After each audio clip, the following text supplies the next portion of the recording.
Hello students, मैं गुंजन आप लोगों की फ़ैशन थ्योरी की टीचर।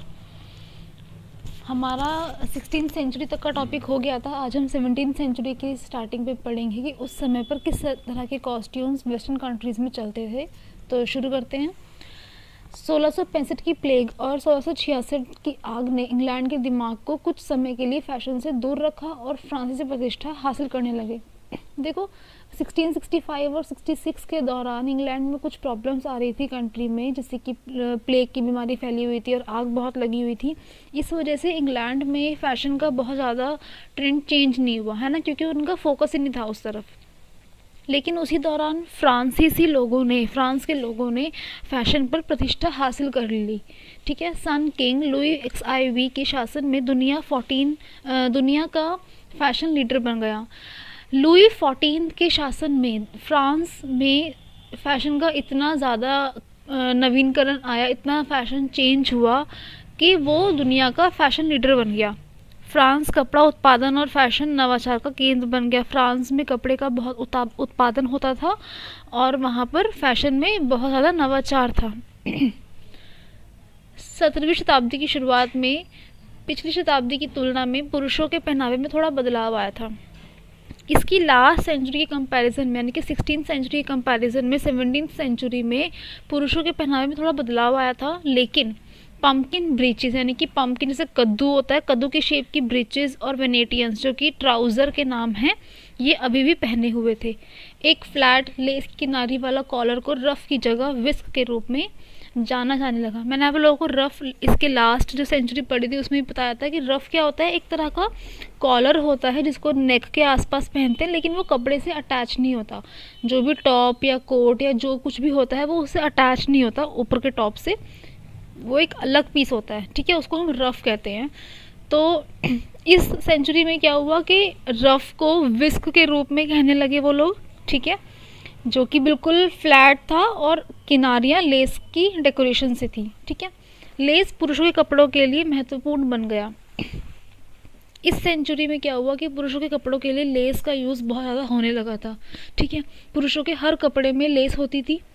सामान्य तौर पर पुरुषों को स्त्रीत्व का एक हवा विकसित की गई थी जो पुरुषों के लिए लंबे और लहराते केशविन्यास के पूरक थे। पुरुषों में एक तरह का फेमिनिन वाला फैशन आया। ठीक है, लेसेस पुरुषों में बहुत चलने लगे, लंबे बाल पुरुषों में चलने लगे। तो इस तरह से जो उनके लिए एक हवा विकसित हुई उसको स्त्रीत्व की हवा कहने लगे उस टाइम पे लोग। जैसे जैसे सदी आगे बढ़ी, पतलून कम भरी हुई और फिट की गई थी जैसे कि घुटने पर लेस थी। जैसे जैसे 17th सेंचुरी आगे बढ़ी, जो ट्राउज़र्स थे, जो पैंट्स थे पुरुषों के, उसको और फिट करा गया और उसको थोड़ा सा कम भरा गया।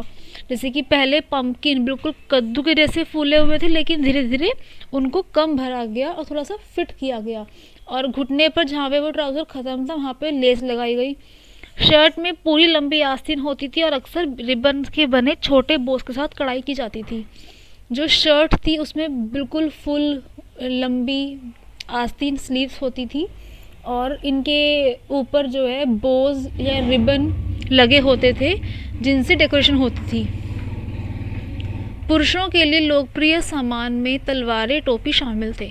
जो पुरुषों के लिए एक्सेसरीज थी एक्स्ट्रा, उसमें तलवारें और टोपी थी।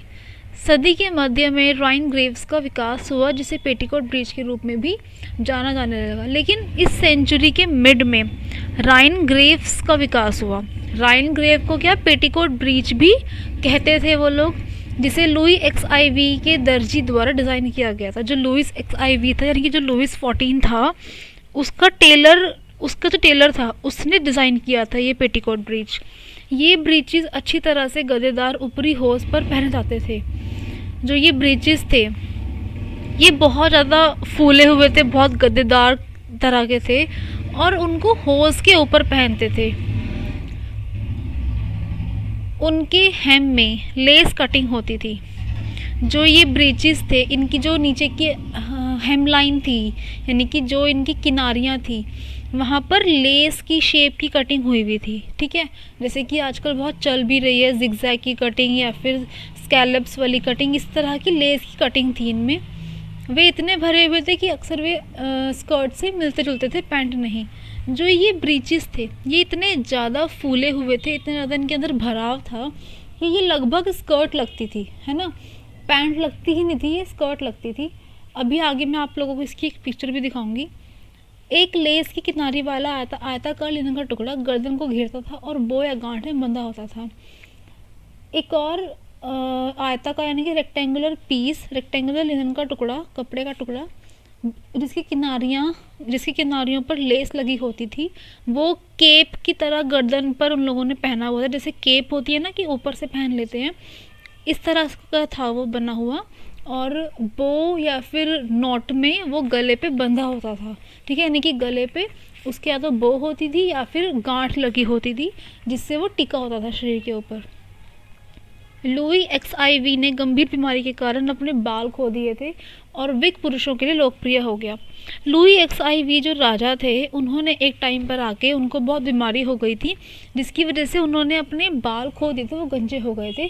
लेकिन उस समय उन्होंने अपने स्टाइल को बनाए रखने के लिए विग का इस्तेमाल किया, है ना, यानी कि आर्टिफिशियल बालों को वो लगाते थे।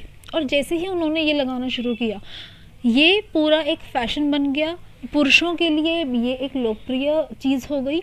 लुई XIV के विग उसे लंबा दिखाने के प्रयास में ऊंचे थे।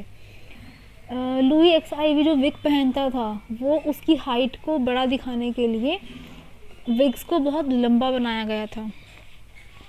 17वीं शताब्दी की शुरुआत में ही महिलाओं की पोशाक में थोड़ा बदलाव देखा गया। जो 70 अभी तक तो हमने पढ़ा मेल के कॉस्ट्यूम्स, ठीक है, अब फीमेल का कॉस्ट्यूम पढ़ते हैं। इस शताब्दी की शुरुआत में महिलाओं की पोशाक में भी थोड़ा बहुत चेंज आया। 100 साल में पहली बार कमर से नीचे तक कपड़ा प्राकृतिक रूप से गिरा।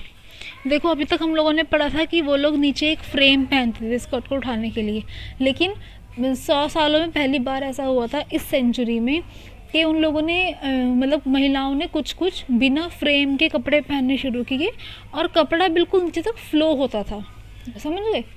महिलाएं अक्सर अपनी भारी स्कर्ट के सामने के हिस्से को काटकर अंडर स्कर्ट को प्रकट करने के लिए अपने कपड़ों में रंग प्रदर्शित करती थी। इसके अलावा महिलाओं ने क्या किया हुआ था अपने गारमेंट्स में, उन्होंने फ्रंट में कट डाला हुआ था, एक स्लिट डाला हुआ था, जो अभी पीछे बहुत चला भी था इंडो वेस्टर्न में, सामने की तरफ कट उन्होंने वो डाला हुआ था, जिसकी वजह से क्या था कि उसके नीचे जो उन लोगों ने स्कर्ट पहनी हुई थी उसका कलर वो कंट्रास्ट भी रखते थे, मैचिंग भी रखते थे, उसको वो प्रदर्शित करते थे, ठीक है। इसे फ्रंटेज सिलवट कहा जाता था। जो ये कट था, जो सामने का स्लिट था, इसको फ्रंटेज सिलवट कहते थे महिलाएं, ठीक है, इसको फ्रंटेज सिलवट नाम दिया गया था। रफ महिलाओं के लिए लोकप्रिय रहा। देखो, जो साइड में ये इमेज है, इसमें ये जो पहना हुआ है ना, ये रफ है, ठीक है। रफ यहाँ पर भी महिलाओं के लिए लोकप्रिय बना रहा और नेकलाइंस और भी कम हो गई थी, यानी कि जो नेकलाइंस थी वो और ज़्यादा छोटी हो गई थी। केश विन्यास बड़े पैमाने पर हो गए थे, बालों को बहुत लंबा रखने लगे थे, जिससे सिर की किनारे पर टोपी पहनना आवश्यक हो गया था। बालों को वो लोग बहुत लंबा रखते थे और ऊपर से ये वाला रफ भी पहनते थे, तो इन सब की हैंडलिंग के लिए वो सिर पर एक टोपी पहनते थे। सुबह के लिए सर पर फिट होने वाली छोटी टोपी विकसित हो की गई थी। सुबह के टाइम पर एक टोपी छोटी पहनते थे और शाम को वो लोग थोड़ी सी बड़ी टोपी पहनते थे। तो ये था महिलाओं के फैशन में। देखो, जो ये मेल है, इसकी भी देखो आप लोगों ने, ये जो नीचे का बॉटम देख सकते हो, ट्राउज़र देख सकते हो, ये लगभग स्कर्ट लग रहा है कि एक स्कर्ट पहनी, जबकि ये स्कर्ट नहीं है, ये ब्रीच है, ठीक है, जो अभी हम लोगों ने पीछे पढ़ा था ब्रीचेस। और देखो किनारी यहाँ पर ये लेस की जैसी दिख रही है आप लोगों को, है ना। विभिन्न व्यक्तित्व लक्षणों को दर्शाने के लिए चेहरे के क्षेत्रों पर सौंदर्य के निशान लगाए गए थे। महिलाओं ने इसके अलावा क्या किया था कि एक ब्यूटी मार्क्स को, मतलब आर्टिफिशियल ब्यूटी मार्क्स को भी फेस पे लगाया। एक महिला अपने जुनून, चुलबुलेपन या बोल्डनेस को बस वहीं से व्यक्त कर सकती है जहां उसने अपनी सुंदरता का निशान रखा। देखो, जैसे आर्टिफिशियल तिल लगा लेते हैं ना फेसिस पे, इस तरह की ब्यूटी मार्क्स का वो लोग यूज़ करती थी, जिससे वो लोग अपना चुलबुलापन दिखाती थी या फिर वो बोल्डनेस दिखाती थी, ठीक है। समय के अन्य लोकप्रिय सामान में फर या कपड़े, जो उस समय का, और एक्सेसरीज थी इनके साथ में, वो कोई भी फर, ठीक ठीक है, या फिर स्कार्फ या फैंस, पंखे या मास्क पहनते थे, दस्ताने पहनते थे, पोमेंडर्स पहनते थे।